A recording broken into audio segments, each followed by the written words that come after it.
Tybed beth yw'ch hoff bisgedi chi?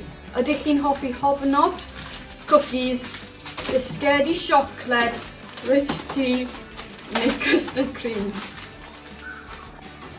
Dychmygwch fy mod i'n rhannu fy hoff bisgedi ac yn rhoi 2 i ti, 2 i ti, 2 i ti, ond dim ar i ti. Sut fydde ti'n teimlo? Ydw i wedi rhannu'n deg? Wel nac ydw, wrth gwrs, rydw i wedi drin di yn gwbl anheg. Mae Mawrth 19 yn ddiwrnod rhannu neges heddwch ac ewyllys dar urdd.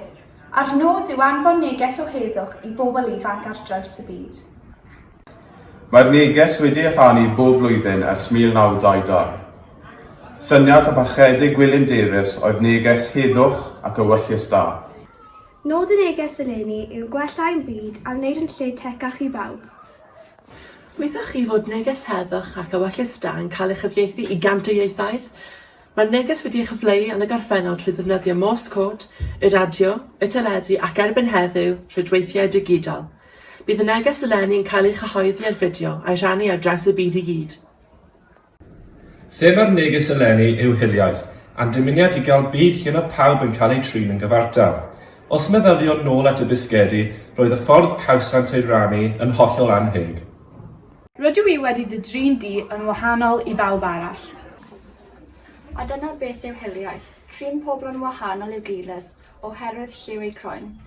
Hiliaeth hefyd yw peidio a hoffi rhywun oherwydd ei bod yn dod o wlad wahanol neu'n gyd yn crefydd wahanol.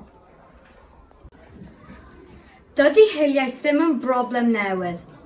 Cannoedd o flynyddoedd yn ôl, roedd pobl croen ddu yn cael ei defnyddio fel caethweision.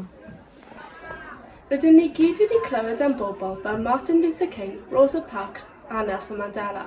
Roedd yr unigolion yma i gyd wedi godi eu llais dros gydraddoldeb. Ond yn anffodus, yn 2023, mae hiliaeth dal yn broblem ar draws y byd ac yma yng Nghymru. Llynedd, yng Nghymru a Lloegr, cyfnodwyd dros 110,000 o droseddau cysineb wedi hysgogi gan hiliaeth. Dyma ran o neges heddwch ac ewyllys da eleni.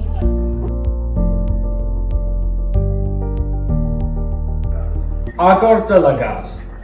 Mae'n bryd torri lawr hiliaeth systemig, a sylweddoli bod hiliaeth yn dal i fodoli.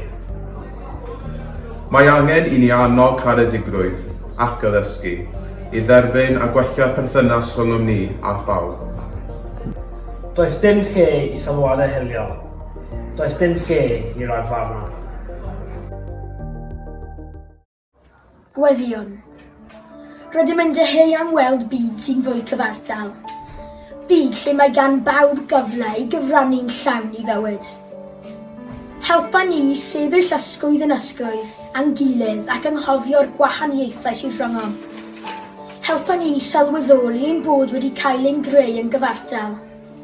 Fel pobl ifanc, gweddion am fyd teg, cyfiawn a heddychlon. Dyma ni wedi rannu neges heddwch ac ewyllys dar urdd eleni.